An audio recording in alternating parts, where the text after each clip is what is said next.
ಏನು ಹೇಳಲಿ ಗುರುವಿನ ಮಹಿಮಾ, ಗುರು ಬ್ರಹ್ಮ ವಿಷ್ಣು ಗುರುದೇವೋ ಮಹೇಶ್ವರ ತಮ್ಮ. ಏನು ಹೇಳಲಿ ಗುರುವಿನ ಮಹಿಮಾ, ಗುರು ಬ್ರಹ್ಮ ವಿಷ್ಣು ಗುರುದೇವೋ ಮಹೇಶ್ವರ ತಮ್ಮ. ಗುರು ಅಂದರೆ ಶಕ್ತಿ, ಗುರುವಿನಲ್ಲಿರಲಿ ಭಕ್ತಿ, ಗುರು ನಮ್ಮ ಬಾಳಿಗೆ ಸ್ಫೂರ್ತಿ. ಗುರು ಜಗಜ್ಯೋತಿ, ಗುರು ನೀಡುವನು ಮುಕ್ತಿ, ಗುರುವಿನಿಂದ ನಮ್ಮ ಕೀರ್ತಿ, ಗುರು ಬದುಕಿನ ಸಾರಥಿ, ಗುರು ತೋರೋ ಮುಕ್ತಿ.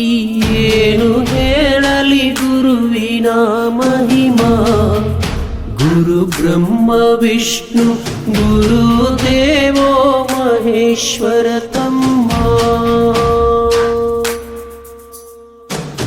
ಏನು ಹೇಳಲಿ ಗುರುವಿನ ಮಹಿಮಾ, ಗುರು ಬ್ರಹ್ಮ ವಿಷ್ಣು ಗುರುದೇವೋ ಮಹೇಶ್ವರ ತಮ್ಮ.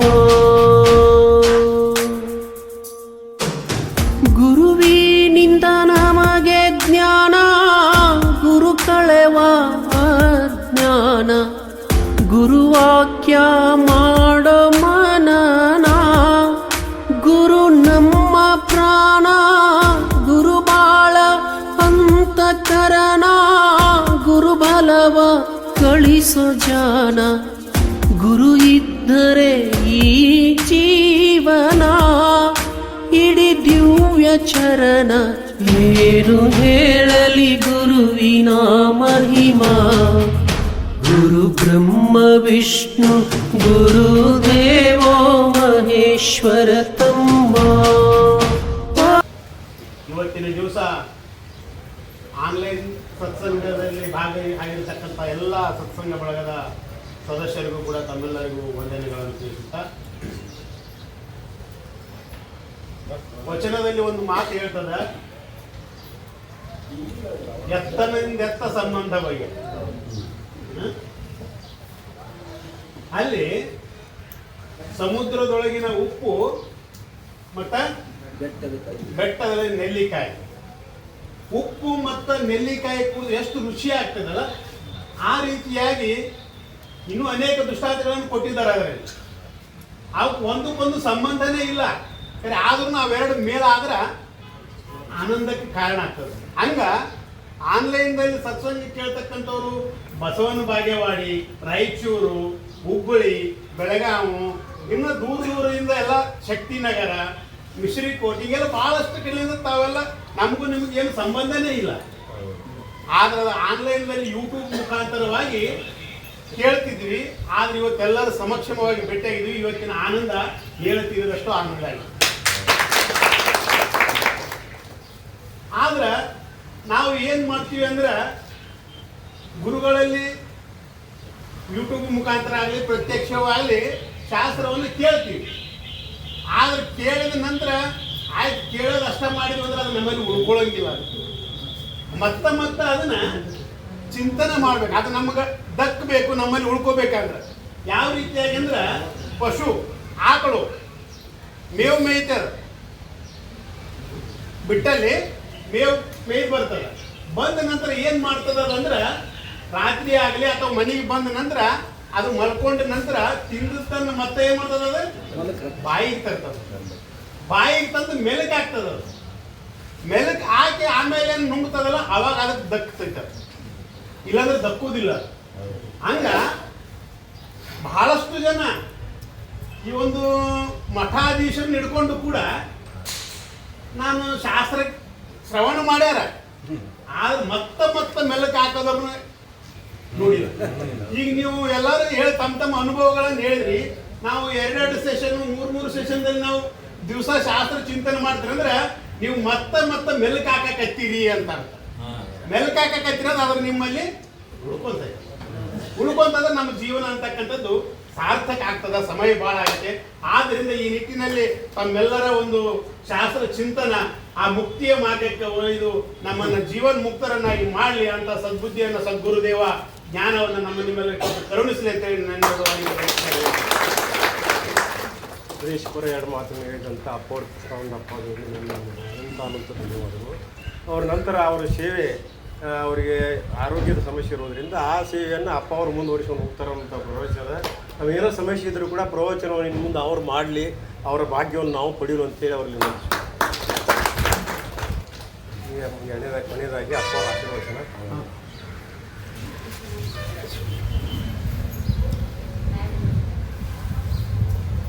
ಜ್ಞಾನಸಿದ್ಧಂ ತಪಸ್ಸಿದ್ಧಂ ಸರ್ವಸಿದ್ಧಂ ಶಿವಪ್ರದಂ ಸ್ವಯಂ ಸಿದ್ಧಂ ಅಹಂ ವಂದೇ ಸಿದ್ಧಾರೂಢಯತೀಶ್ವರಂ. ಸಿದ್ಧಾರೂಢರಿಗೂ ರುದ್ರಾವಧೂತರಿಗೂ ಅನೇಕ ನಮನಗಳನ್ನು ಸಮರ್ಪಿಸಿ ಆಗಮಿಸಲ್ಪಟ್ಟಂಥ ಎಲ್ಲ ಜ್ಞಾನ ಪಿಪಾಸುಗಳಾದ ತಮ್ಮೆಲ್ಲರಿಗೂ ಕೂಡ ಅನೇಕ ವಂದನೆಗಳನ್ನು ಹೇಳಿ, ಅಧ್ಯಾತ್ಮದಲ್ಲಿ ಎಷ್ಟು ಅದರ ಒಂದು ಆಕರ್ಷಣ ಶಕ್ತಿ ಐತಿ ಅನ್ನೋದು ಎಷ್ಟು ದೂರದಿಂದ ತಾವೆಲ್ಲ ಬಂದಿರಿ ಅಂದ್ರೆ ಅಂಥ ಈಗ ನೀವೆಲ್ಲ ಈಗ ಆ ಊರು ಗಾಡ್ಯಾಗ ಕುಂತೀರ ಅಂತ ಅರ್ಥ. ಊರು ಗಾಡ್ಯಾಗ ಕುಂತೀರಂದ್ರೆ ಅದು ಒಂದು ಬರತೈತೆ ಅಂತ.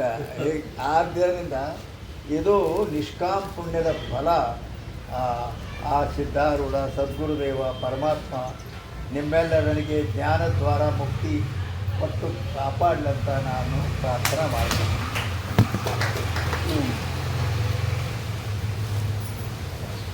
ಇನ್ನೊಂದು ಮಹಾಭಾರತದಲ್ಲಿ ಒಂದು ಮಾತು ಬರ್ತದೆ, ವಿದ್ಯಾಯಾಂ ಧನ್ವಿನಾಂ ಕೋಟಿ ತದರ್ಥಂ ಹರಿಮಂದಿರೆ ತದರ್ಥಂ ಜಾಹ್ನವಿ ತೀರೆ ತದರ್ಥಂ ದಕ್ಷಿಣ ಕರೆ. ಅಂದರೆ ಕೃಷ್ಣ ಪರಮಾತ್ಮ ಈ ಶ್ಲೋಕ ಹೇಳಿದ ಯಾರ ಮುಂದ? ಭೀಮನ ಮುಂದೆ. ಭೀಮಿದ್ದಲ್ಲ, ಭೀಮನಿಗೆ ಹೇಳಿದ. ಏನದರ ಅರ್ಥ ಅಂದ್ರೆ ವಿದ್ಯಾಯಾಮ್ ಧನ್ವಿನಾಂ ಕೋಟಿ ಅಂದ್ರೆ ಬ್ರಹ್ಮಜ್ಞಾನ ಮಾಡ್ಕೋತೀನಿ ಅಂತ ಯಾರಾದರೂ ತಯಾರಾದರೆ ಏನು ಮಾಡ್ಕೊಳ್ಳೋದು? ಬ್ರಹ್ಮಜ್ಞಾನ. ಬ್ರಹ್ಮಜ್ಞಾನ ಮಾಡ್ಕೋ ಪ್ರಾಪ್ತಿಗಾಗಿ ಯಾರು ಪ್ರಯತ್ನ ಮಾಡ್ತಾರ ಅಲ್ಲಿ 1,000,000 ವಿಘ್ನಗಳು ಬಂದು ತಡೆಗಟ್ಟುತ್ತವೆ ಅಂತ ಕೃಷ್ಣ ಭೀಮನಿಗೆ ಹೇಳ್ದ. ಆಮೇಲೆ ವಿದ್ಯಾಯಾಮ್ ಧನ್ವಿನಾಂ ಕೋಟಿ ತದರ್ಥಂ ಹರಿಮಂದಿರೆ, ನಾನು ದಿನ ಬಿಡದ ಅವ್ರಿಗೆ ಯಾವುದೋ ಒಂದು ದೇವರು, ಎಷ್ಟು ದೇವತಾ ಅಂತಾರಲ್ಲ, ಕೆಲವರಿಗೆ ಶಿವನ ಮೇಲೆ, ಕೆಲವರು ದೇವಿ ಮೇಲೆ, ಏನೋ ಅವ್ರಿಗೆ ಯಾವುದೋ ಇಷ್ಟ ಐತೆ ಅದು. ದೇವರ ಗುಡಿಗೆ ನಾ ದಿನ ಹೋಗಿ ನಮಸ್ಕಾರ ಮಾಡೇ ಬರ್ತೀನಿ, ಒಂದು ದಿನ ತಪ್ಪಂಗಿಲ್ಲ ಅಂತ ಹಿಂಗೆ ಯಾರು ತಯಾರಾಕಾರ ಅವ್ರಿಗೆ ತದರ್ಥಂ ಅಂದ್ರೆ 50 ಲಕ್ಷ ವಿಘ್ನಗಳು ಅಲ್ಲಿ ಬಂದು ತಡೆಗಟ್ಟುತ್ತವೆ ಅಂತ ಹೇಳ. ತದರ್ಥಂ ವಿದ್ಯಾಯಾಮ್ ಧನ್ವಿನಾಂ ಕೋಟಿ ತದರ್ಥಂ ಹರಿಮಂದಿರೆ ತದರ್ಥಂ ಜಾಹ್ನವಿ ತೀರೆ. ಅದರ ಅರ್ಥ ಜಾಹ್ನವಿ ಅಂದ್ರೆ ಗಂಗಾ ನದಿ. ಗಂಗಾ ನದಿಯಲ್ಲಿ ಹೋಗಿ ನಾವು ಸ್ನಾನ ಮಾಡಿ ಪಾಪ ಕಳ್ಕೊಂಡು ಬರ್ತೀವಿ ಅಂತ ಯಾರಾದರೂ ತಯಾರಾಗಿ ಹೋದರೆ ಅಲ್ಲಿ 25 ಲಕ್ಷ ವಿಘ್ನಗಳು ತಡೆಯುತ್ತವೆ ಅಂತ ಹೇಳಿದ. ಆಮೇಲೆ ಒಂದು ಕಡೆಗೆ ಏನು ಹೇಳ್ದ? ತದರ್ಥಂ ದಕ್ಷಿಣೆ ಕರೆ. ದಕ್ಷಿಣೆ ಕರೆ ಅಂದರೆ ಸಂಸ್ಕೃತದೊಳಗೆ ಬಲಗೈಯಲ್ಲಿ. ಆ ಕೈಯಲ್ಲೇನ 25 ಲಕ್ಷ ವಿಘ್ನಗಳು ಅವನು ಮಾಡುವ ಪುಣ್ಯ ಕಾರ್ಯಕ್ಕೆ ಅಡ್ಡಿ ಬರುತ್ತವೆ, ತಡೆಗಟ್ಟುತ್ತವೆ, ಪ್ರತಿಬಂಧಕ ಮಾಡುತ್ತವೆ. ಪ್ರತಿಬಂಧಕ ಅಂದರೆ ಅದರ ಲಕ್ಷಣ ಏನು ಅಂತ ಕೇಳಿದ್ರೆ ಕಾರ್ಯ ವಿರೋಧಿ ಪ್ರತಿಬಂಧಕ. ಆಗುವ ಯಾವ ಪುಣ್ಯ ಕಾರ್ಯ ಅದಕ್ಕೆ ಪ್ರತಿಬಂಧಕ ಮಾಡಿ ತೊಟ್ಟು ಅದಕ್ಕೆ ಪ್ರತಿಬಂಧಕತ ಈ ವಿಘ್ನಗಳು ಇಂಥ ಒಳ್ಳೆ ಕಾರ್ಯಕ್ಕೆ ಪ್ರತಿಬಂಧಕ ಮಾಡ್ತಾವು ಅಂತ ಹಿಂಗೆಲ್ಲ ಹೇಳ್ದ. ಭೀಮಂತ ಬ್ರಹ್ಮಜ್ಞಾನ ಮಾಡ್ಕೊಳ್ಳೋದಂತೂ ನನಗೆ ಸಾಧ್ಯ ಇಲ್ಲ. ಮತ್ತು ದಿನ ವರ್ಷಾನುಗಟ್ಟಲೆ ದೇವ್ರಿಗೆ ಹೋಗಿ ಬರೋದು ಅದೂ ಭಾಳ ಕಠಿಣ, ಜಟ್ಪಟ ಆಗಲೇ ಆಗೋ ಕೆಲಸ ಅಲ್ಲ. ಒಂದು ಕೆಲಸ ಮಾತ್ರ ಜಾಹ್ನವಿ ತೀರಿಗೆ ಅಂತೇನು ಹೇಳಿದ್ರಲ್ಲ, ಅಂದ್ರೆ 25 ಲಕ್ಷ ವಿಘ್ನಗಳು ಗಂಗಾ ನದಿಗೆ ಹೋಗಿ ಸ್ನಾನ ಮಾಡಿ ಪಾಪ ಕಳ್ಕೊಂಡು ಬರ್ತೀನಂದ್ರೆ 25 ಲಕ್ಷ ವಿಘ್ನಗಳು ತಡೆಗಟ್ತಾವ ತಿಳಿಯಲ್ಲ. ಅದನ್ನು ಸ್ವಲ್ಪ ನಾನು ಟ್ರೈ ಮಾಡ್ತೀನಿ, ನಾನು ಪರೀಕ್ಷೆ ಮಾಡ್ತೀನಿ. ಅದು ಸಾಧ್ಯ, ಯಾಕೆ ಒಮ್ಮೆ ಹೋಗಿ ಬರಬೇಕು ಅಂಥೇಳಿ ಕುದುರೆ ಹತ್ತಿ ಭೀಮ್ ಗಂಗಾ ನದಿಗೆ ಹೋಗಿ ಗಂಗಾ ನದಿ ದಂಡಿ ಮೇಲೆ ಮುಂಜಾನೆ ಸೂರ್ಯೋದಯಕ್ಕೆ ಹೋದಾವ. ಹೊತ್ತು ಮುಳುಗೋ ತನಕ ದಂಡಿ ಮೇಲೆ ಈ ಕಡೆ ಆ ಕಡೆ ಹೋಗೋದು, ಆ ಕಡೆ ಈ ಕಡೆ ಬರೋದು, ಇದು ಹಿಂಗೆ ಮಾಡಿದ. ಹೊತ್ತು ಮುಳುಗ್ಲಾಕ್ ಬತ್ತು ತಿರುಗಿ ಬಂದ. ಕೃಷ್ಣ ನೀ ಹೇಳಿದ ಮಾತು ಸುಳ್ಳು ಆಯಿತು ಅಂತ. ಏನು ಸುಳ್ಳು ಆಯಿತು? ನನ್ನ ಮಾತು ಎಂದೂ ಸುಳ್ಳು ಆಗೋದಿಲ್ಲ ಅಂತ. ಈಗ ನಾ ಪ್ರತ್ಯಕ್ಷ ಹೋಗಿ ನೋಡಿ ಬಂದಲ್ಲ. ಜಾಹ್ನವಿ ತೀರ ಗಂಗಾ ನದಿಗೆ ಪಾಪ ತೊಳ್ಕೊಳಕ್ಕೆ ಹೋದವ್ರಿಗೆ 25 ಲಕ್ಷ ವಿಘ್ನಗಳು ತಡೆಗಟ್ತಾವ ಅಂತ ಹೇಳಿ ನಾ ಹೋಗಿದ್ದೆ. ಒಂದರ ನನಗೆ ಅಲ್ಲಿ ಪ್ರತಿಬಂಧಕ ಮಾಡಬೇಕಲ್ಲ, ಒಂದೂ ಮಾಡಿಲ್ಲ. 25 ಲಕ್ಷ ಹೆಂಗಿರ್ತಾವ ಅಂದ. ಅವಾಗ ಕೃಷ್ಣ ಅಂದ, ಎಲ್ಲಿಗೆ ಹೋಗಿದ್ದಿ? ಗಂಗಾ ನದಿಗೆ ಹೋಗಿದ್ದೆ. ಮಂದಿ ಎಲ್ಲ ಯಾಕೆ ಹೋಗ್ತಾರೋ ಅಂತ ಕೇಳ್ದ. ಅಲ್ಲಿ ಸ್ನಾನ ಮಾಡಿ ತಮ್ಮ ಪಾಪ ಕಳ್ಕೊಳಕ್ಕೆ ಹೋಗ್ತಾರೆ. ನೀ ಎಲ್ಲಿಗೆ ಹೋಗಿದ್ದಿ? ಅಲ್ಲಿಗೆ ಹೋಗಿದ್ದಿಲ್ಲ. ಮತ್ತು ನೀ ಸ್ನಾನ ಮಾಡಿದೆನು? ಅಳೋ ಅದನ್ನು ನೆನಪ ಬರಲಿಲ್ಲ ನನಗೆ, ನೆನಪಿಗೆ ಬರಲಿಲ್ಲ ನನಗೆ. ಅಲ್ಲಿ ತನಕ ಬಂದೇನು ಕರೆ.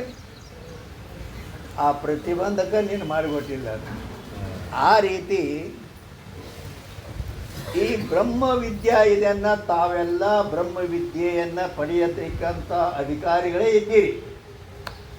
ಆದರೆ ಅದು ಈ ರೀತಿ ಕೃಷ್ಣ ಹೇಳಿದ ಪ್ರಕಾರ ಪ್ರತಿಬಂಧಕಗಳು ಇದಕ್ಕೆ ಭಾಳ ಇರ್ತಾವೆ. ಆದ್ದರಿಂದ ಈಗ ನಮ್ಮದೇ ನೋಡ್ರಿ, ನಾನು ಹುಬ್ಬಳ್ಳಿಗೆ ಹೋಗಿ ಆ ವಿಚಾರ ಸಾಗರ ಸಮಾಪ್ತಿ ಮಾಡಿ ಮುಗಿಸೇ ಬರಬೇಕು ಅಂತ ನಾವು ಹೋದವು. ಹೋದ್ರೆ ಏನಾಯಿತು ಅಂತಂದ್ರೆ, ನಾನು ಅದನ್ನು ನೋಡಿದೆ. ಇವಾಗ ಒಂದೊಂದು ತಾಸು ಹೇಳಬೇಕು ಅಂತಂದ್ರೆ 1 ತಿಂಗಳದಾಗ ಮುಗಿಯಂಗಿಲ್ಲಿದು. ಅದಕ್ಕಾಗಿ 2 ತಾಸು ಹೇಳಿದ್ರೆ ಮುಗಿತೈತಿ ಅಂತೇಳಿ ನಾ 2 ತಾಸು ಹೇಳಕ್ಕೆ ಶುರು ಮಾಡಿದೆ. 2 ತಾಸು ಹೇಳಕ್ಕೆ ಶುರು ಮಾಡಿದ್ರೆ ಅದು ಏನಾಗಿಬಿಡ್ತು, ಅದು ಜೋರ್ಲಿ ಹಿಂಗೆ ಹೇಳಿದ್ದರಿಂದ 2 ತಾಸು ಹೇಳಿದ್ರೆ ಇಂಥ 4 ತಾಸು ಹೇಳಿದ ಕರೆ ಏನೂ ಆಗಿದ್ದಿಲ್ಲ. ಕರೆ ಈಗ ಏನಾಗ್ಬಿಡ್ತು, ಅದು ಬಾಯಿಲೆ ರಕ್ತ ಬರ್ಲಕ್ಕಾಗಿ ಉಗುಳನ ರಕ್ತ ಬರ್ತಿತ್ತು. ಹಿಂಗಾಗಲ್ಲ. 10 ವರ್ಷ ಧಾರವಾಡಕ್ಕೆ ಹೋಗಿ ಮತ್ತು ಕೆಲವರು ಇಲ್ಲಿ ನಮ್ಮ ಗುಣನೂ ಬಂದಿದ್ದರು, ಇವರೆಲ್ಲ ಬಂದಿದ್ರು. ಇವರು ಅದನ್ನು ತಪಾಸ್ ಮಾಡಿ ಡಾಕ್ಟ್ರು ಹೇಳಿದರು, ಯಾರು ಕೂಡ ಮಾತಾಡಬೇಡ, ಪ್ರವಚನ ಅಂತೂ ಭಾಳ ನೋಡಿದ್ದಾರೆ.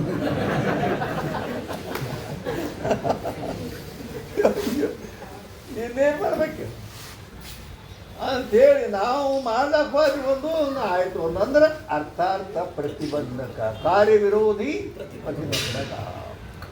ಆದ್ದರಿಂದ ಅಲ್ಲಿ ಪ್ರತಿಬಂಧಕ ಬಂದದ್ದರಿಂದ ಆ ಕಾರ್ಯ ಅಷ್ಟಕ್ಕೆ ನಿಂತತು. ಆದ್ದರಿಂದ ಆದರೂ ಏನೈತಿ, ಈಗ ಈ ತಾವು ಮಾಡುವ ಕಾರ್ಯ ಅದು ಸರ್ವಸಾಧಾರಣವಾಗಿ ಅದು ನಿಲ್ಲೋದಿಲ್ಲ. ಈಗೇನು ನೀವೆಲ್ಲ ಏನು ಯಾವ ಅಧ್ಯಾತ್ಮ ಜ್ಞಾನ ಪ್ರಾಪ್ತಿಗಾಗಿ ಏನು ಪ್ರಯತ್ನ ಮಾಡಲಿಕ್ಕತ್ತೀರಿ, ಅದು ಅದೇ ನಿಲ್ಲಂಗಿಲ್ಲ. ಯಾಕಂದ್ರೆ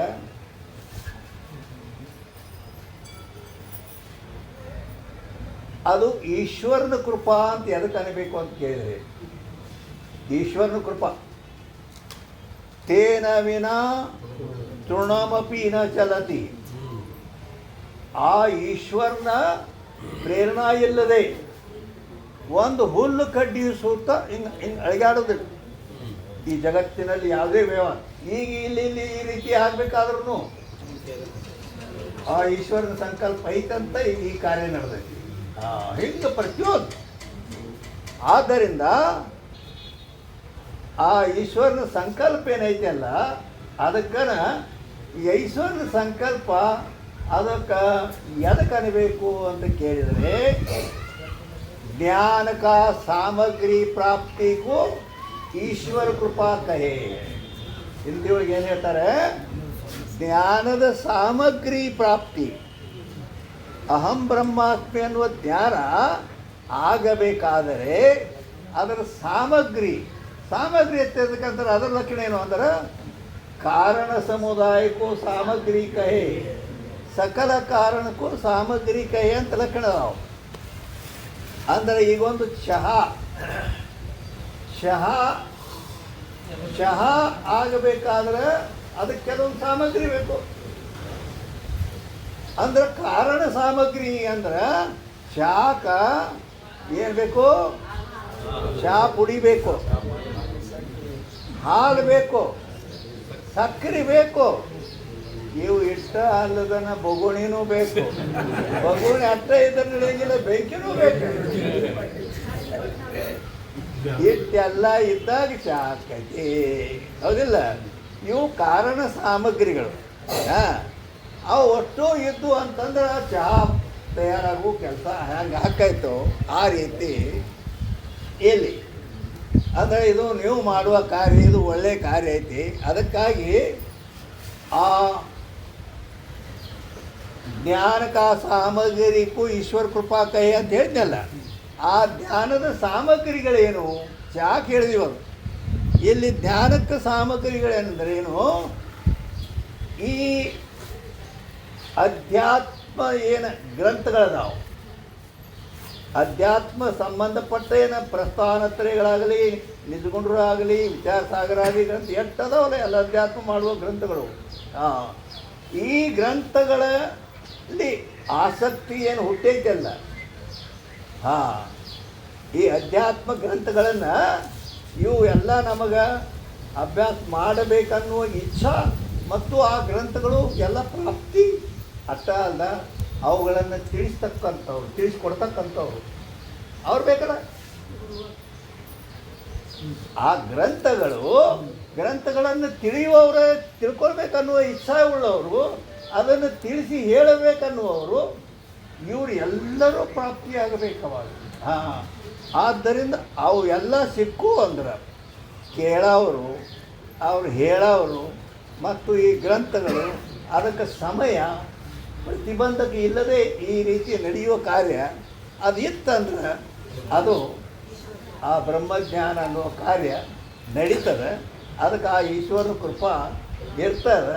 ಆದ್ದರಿಂದ ಇಲ್ಲಿ ಅದು ಈಗ ನಿಮ್ಮ ಅಪೇಕ್ಷೆ ಪ್ರಕಾರ ಆ ಕಾರ್ಯ ನಿಂದ್ರಂಗಿಲ್ಲ, ಆ ಕಾರ್ಯ ನಿಂದ್ರಂಗಿಲ್ಲ. ಅವು ಇನಾಮದಾರಾಗಲಿ ಅಥವಾ ನಾವಾಗಲಿ ಅಥವಾ ಕೃಷ್ಣ ಆಗಲಿ ಯಾರೇ ಆಗಲಿ ಕಾರ್ಯ ಮಾತ್ರ ನಡೀತದೆ, ನಿಂದ್ರಂಗಿಲ್ಲ. ಆದ್ದರಿಂದ ಆ ಈಶ್ವರನಲ್ಲಿ ಅದನ್ನು ನಡೆಸುವಂತೆ ಪ್ರೇರಣಾ ಮಾಡಂತ ನಾನು ನಮಸ್ಕಾರ ಮಾಡಿ ನಾನು ಮಾತನ್ನು ಮುಗಿಸುತ್ತೇನೆ. ಗುರುವಿನ ಮಹಿಮಾ ಗುರು ಬ್ರಹ್ಮ ವಿಷ್ಣು ಗುರುದೇವೋ ಮಹೇಶ್ವರ ತಮ್ಮ. ಏನು ಹೇಳಲಿ ಗುರುವಿನ ಮಹಿಮಾ, ಗುರು ಬ್ರಹ್ಮ ವಿಷ್ಣು ಗುರುದೇವೋ ಮಹೇಶ್ವರ ತಮ್ಮ. ಗುರು ಅಂದರೆ ಶಕ್ತಿ, ಗುರುವಿನಲ್ಲಿರಲಿ ಭಕ್ತಿ, ಗುರು ನಮ್ಮ ಬಾಳಿಗೆ ಸ್ಫೂರ್ತಿ.